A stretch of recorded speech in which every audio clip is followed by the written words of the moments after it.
What would Mr. Balanchine be having us do right now? Easy answer, practicing our tendus. So that's what we're going to do today. I'm going to show you, to the best of my ability, how Mr. B wanted us to execute tendu. He felt that Battement Tendu was the most important, the key to ballet technique, and that if you could do perfect Battement Tendus, you could do anything as a dancer. And so for that reason, we practice them ad infinitum. So first, let me explain to you how Mr. Balanchine, or I should say, how Maria Tallchief, my teacher, explained how to do Battement Tendu. I really learned this from her. Well, for Battement Tendu to the front, we have to start out in a beautiful, tight, perfect fifth position with one foot exactly in front of the other. Now, we're going to leave that fifth position, starting with the heel, and point the foot, and it's going to wind up exactly in front of your nose. Some people think Balanchine wanted his tendus crossed, but that's not the way I learned them. I learned they will be right in front of your nose. Then you close back in. Now, in terms of the shape of your foot, we learned how to shape our foot by practicing the sur le coup de pied position, where your toe wraps around your ankle, the heel is forward, and you point your foot hard around your ankle. Now, little story, Maria Tallchief told us that when she was teaching us about sur le coup de pied, that when she was married to Mr. Balanchine, she used to practice her sur le coup de pied position while she was peeling potatoes for his dinner. Now, I was thinking at this time, you could practice your sur le coup de pied position while you're washing your hands. I don't have a sink here for you right now, but you can sing whatever song you want while you wash your hands and hold your position in sur le coup de pied. That way your foot knows exactly how to point. Okay, so for tendu front, fifth position, leave that fifth position with your heel first and point and shape the foot beautifully. Now we're going to pull it straight back in. We have to pull up on the standing leg, and we initiate this with the toes. Okay, so toes come back, they initiate the movement. You leave your heel forward, you pull up and close into fifth again. Closing is actually harder than pointing. So heel forward, toe back. Heel forward, toe back. You want to keep the working hip back so that when you're side to the bar, your hips remain perpendicular, your heel goes forward, and your toe comes back into fifth position. Timing wise, today we're going to do them kind of on the slow side, but he wanted an equal value for the point and for the close. And the position of the point and the position and the holding of the fifth had the same value, so that you have to establish your fifth. And now, no matter how fast that we might go, tendu, fifth, tendu, fifth, he used to say we have to have our cake and eat it too. So the tendu position and the fifth position were equally important. First side, I'm going to change.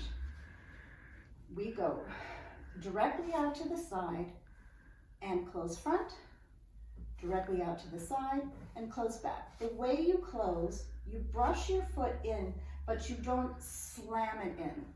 It has to be, the energy comes in, but in a refined way, okay?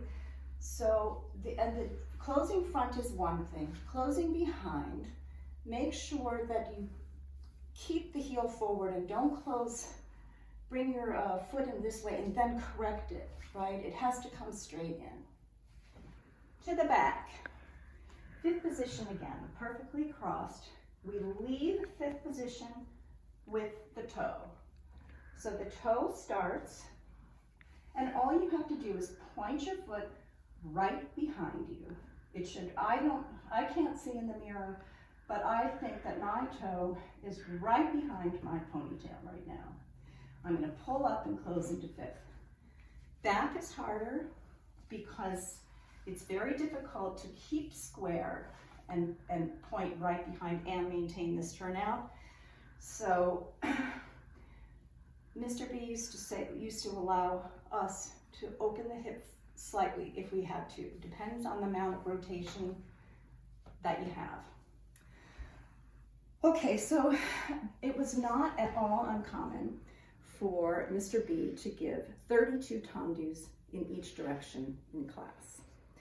Now, you can do this anywhere.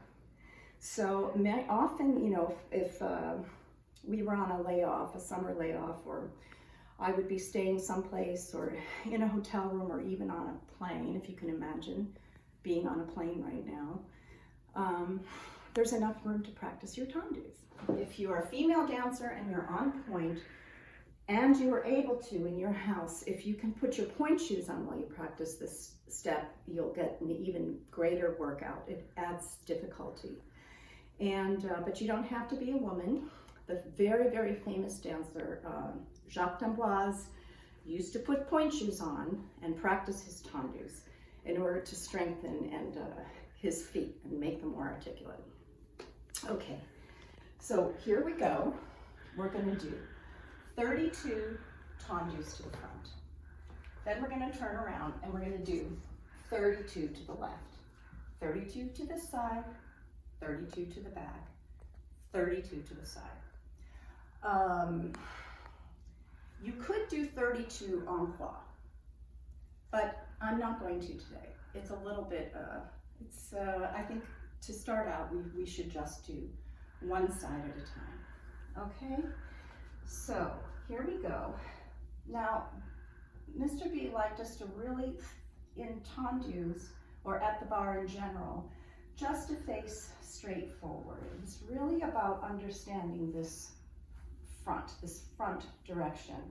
So I might turn to you while I'm showing this step to say something, or just to connect with you. But in general, we held our head straight forward.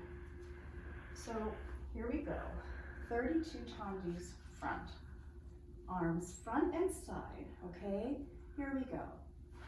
And 1, and 2, and 3, and 4, and 5, and 6, and 7, and 8, and 9, and 10, and 11, and 12, and 13, and 14, and 15, and 16, 17, 18, 19, 20, 21, 22, 23, 24, 25, 26, 27, 28, 29, 30, 31, 32.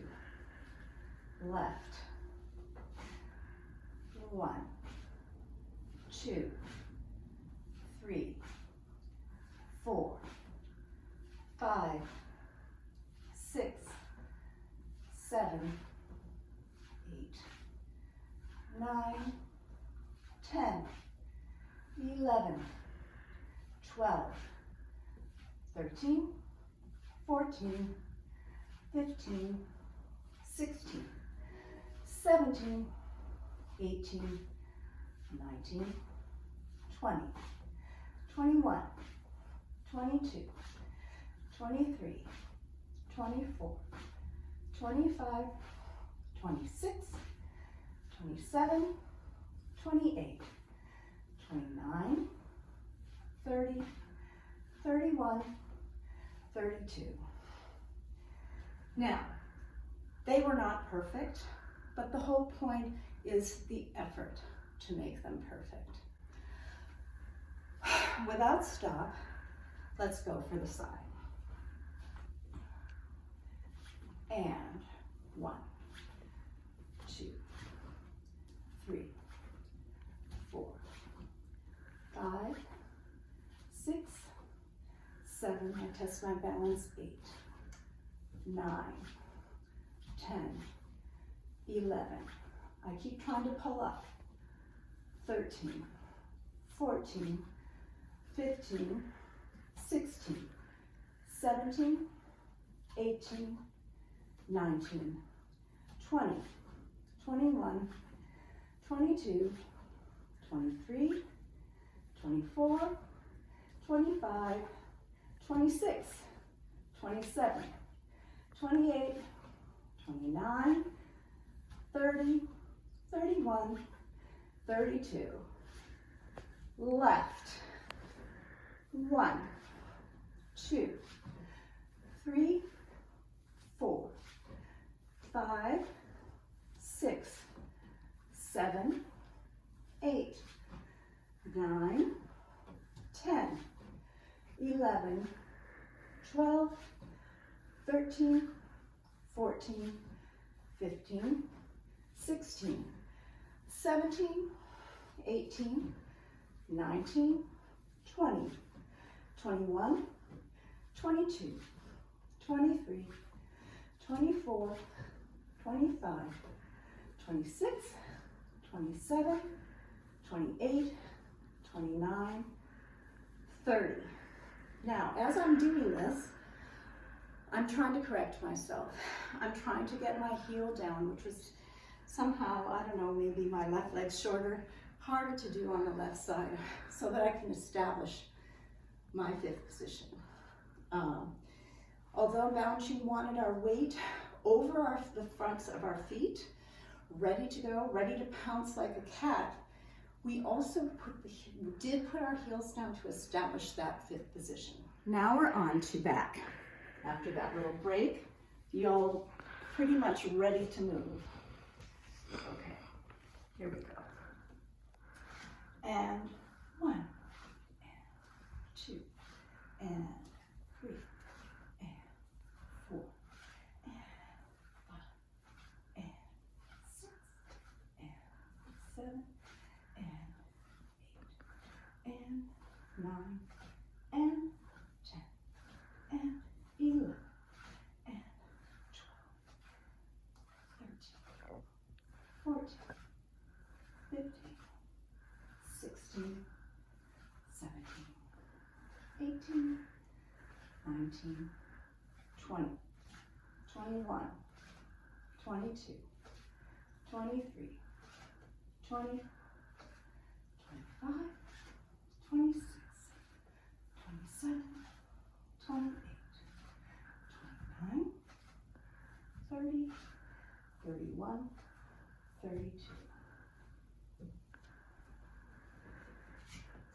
1, 2, 3, 4, 5, 6, 7, 8, 9, 10, 11, 12, 13, 14, 15, 16, 17, 18, 19, 20, 21, 22, 23, 24, 25, 26, 27, 28, 29, 30, 31, 32.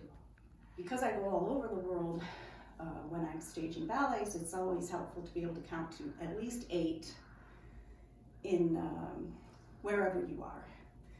I'm not always very good at it, but we're going to do the second set of side tendus, or the last set of tendus on the right side. I'm going to count in 4 different languages, and if I make a mistake, I have to do penalty tendus. Okay. So here we go. I think this might be the hardest one for me, starting with ichi, ni, san, shi, go, roku,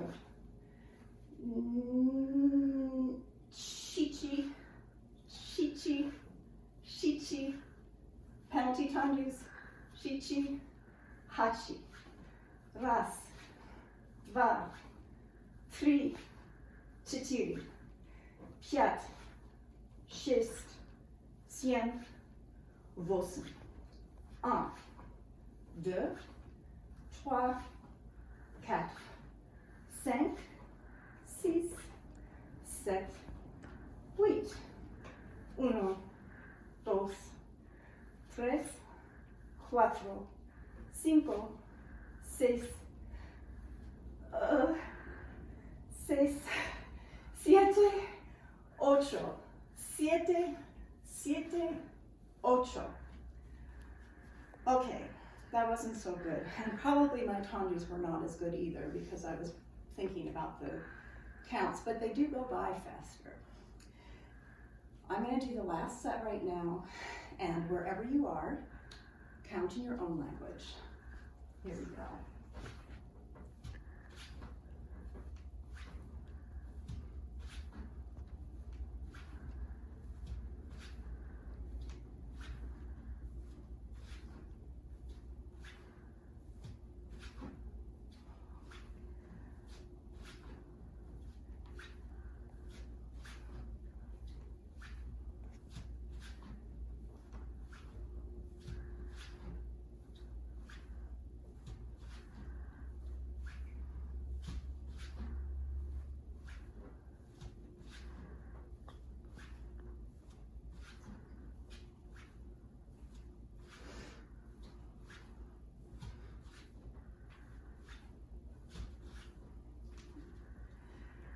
And last should be better than first, according to Mr. Balanchine.